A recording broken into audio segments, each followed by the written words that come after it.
All right, good afternoon, YouTube, and I am back. The phone is fixed. You probably can hear me, no more voiceovers, and you can hear Sasha out there too. Hey, good afternoon, it's Steve, and I'm here to talk about our latest battle report for Blood Red Skies. And this is going to be a series of missions written by Scott Reuter, I believe is his name, available on the Ready Room. And if you guys want historical games that are pretty cool, take a look.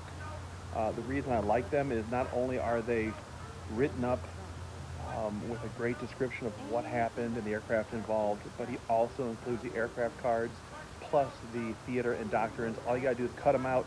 They're ready to go and you can play. Let's take a look at one of them and then we'll take a look at the scenario that we played. So here is the Raging Buffaloes game that we played. We'll go over that in just a minute. But what I want to show you is that they all come with the cards you need. Kind of nice.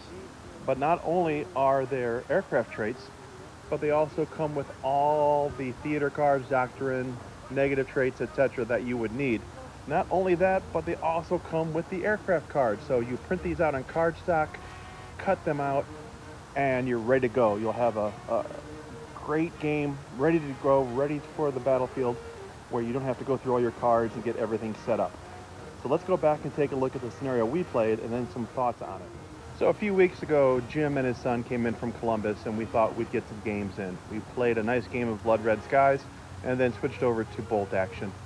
At the end of the day, I had him hooked on Bolt Action, and he and his son are now collecting Japanese infantry and U.S. Marines. So we'll be doing some of that. Of course, we went back to Malaysia. We love this theater, and Scott's scenarios are perfect for what we need. So right here, and if you download this from the Ready Room, you can get the description of what happened. So right here talks about the end of 1941. Japanese were on the march. The Brewster Buffaloes were there to defend the area against the Japanese. And then the 64th Sentai sent in their Oscars. And of course, a big battle was brewing. You had 12 Buffaloes versus 6 Ki-43s, and that's where we picked up the action. And you read about the description of the battle and what happened. The leader of the Japanese eventually went down to a collision. Go down to the order of battle. You can see right here, you have 12 Buffaloes ranging from 2 all the way to a level 4. The doctrine cards were cut off. They had heavy flak, superior armament, defensive tactics, or ram attack if you want to recreate the ramming. We chose defensive tactics. Over here for the Japanese player, level 4s and 3s. Poorly trained opponents, battle fatigue, and loose echelon. So loose echelon was kind of nice. I never read that before, but that allows you to set up 3 aircrafts in an element, and the 3rd aircraft is always going to be at advantage. So when we played, I was able to take on the role of the Oscars, and Jim took a flight of 6 Brewsters, and his son took another flight. We set up as per the dogfight rules. I think it says somewhere here. As right here, or fighter sweep on page 51.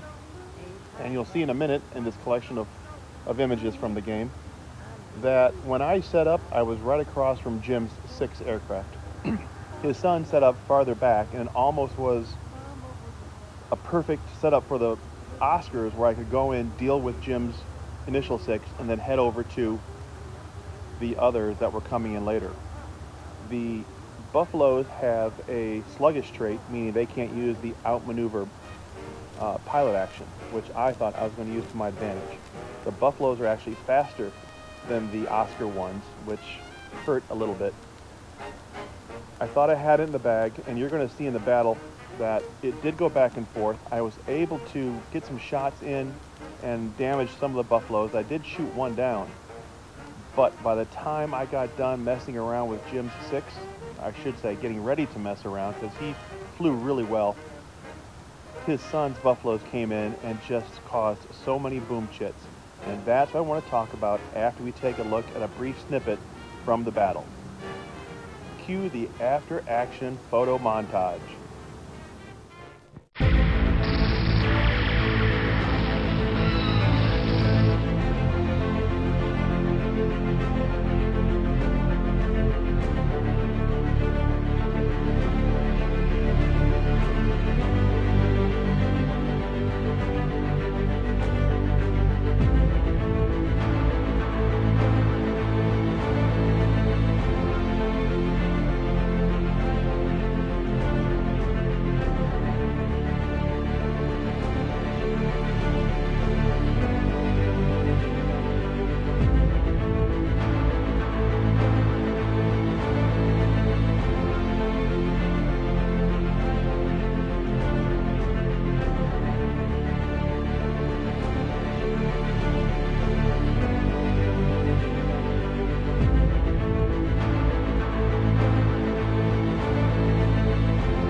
Okay, so there you have it. It was a Buffalo victory, and Yeti's coming out to help me with this last part of the video.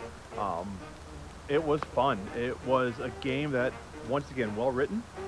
It was something that was hard to master as the Japanese, but I have a thought, and this is something that I also was talking to the Elite Pursuit guys about, that I wonder if this game, Blood Red Skies, doesn't really work well when a squadron is outnumbered, let's say 2-1, meaning that the head-on attack, coupled with shooting in, of course, a pilot action phase, allows the side with more aircraft to just come in and pummel and get more boom chits on their enemy than the enemy can dish out.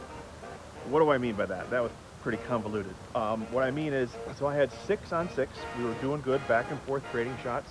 I was able to outmaneuver Jim, get on the tail, and get a couple shots in. But when those 6 came in, and I already had 3 boom chits on me, I think, all they did was just shoot. They'd shoot in the beginning, head on. They didn't care if they took a boom chit because they needed to get at least 13 to leave. And I had already shot down 1, so therefore they had to get up to 11. Doing the math, all they had to do was come in, even a level 2 pilot, and get a 6, of course. They have to roll the 6 to get it. But the odds were in their favor. Now, if this was Mustangs and Messerschmitts, it would be a little bit different, and we are going to try this in M&M, as long as we have a 2-to-1 ratio with Oscar 1s, and that's why I built that Oscar 1. You can see that little short on my channel. So again, does this game, and Jim talked to the writer of this scenario online and said it was just fun, just get the Buffaloes out there, so I agree. And I want to try it again. But you can just have these low-level pilots come in after the Oscars move and just do head-on shots. Even if they do deflection shots, all they have to do is get a 6, and that 6 will cause a boom chit, and there's only so many boom chits you can get as a Japanese player before you're forced to bug out. I'll play it again. I'll keep playing it till we get it right. But Scott did so many other scenarios. We had the Buffaloes and, the Flying Tigers and the Buffalo scenario. They're 2 and 1. We have a lot of China scenarios, and there goes Yeti. That's what Great Pyrenees do the best. He's guarding and taking care of the yard against vicious squirrels that may attack. But we have so much more coming in from Scott's scenarios. We have all the China aircraft scenarios. I got P-26s built as in Chinese instead of the Philippines. We have some Claudes that are done and Japanese bombers coming out. So stay tuned, more of those coming up. So in conclusion, we had a great game. It was fun to get that many airplanes. Have you guys tried that many airplanes before? An uneven match? Let me know what you think about uneven forces, 2-to-1, 3-to-1 odds in Blood Red Skies. Oh, because Scott did a scenario for the Finnish front, some Brewster Buffaloes, of course, in Finnish markings, with an ace, going against 18 I-153s. And yes, I painted 18 I-153s. That's going to be something to try. So, signing off, the volume's back on, the dogs are out. It's a beautiful day. Take care, guys. Thanks for watching.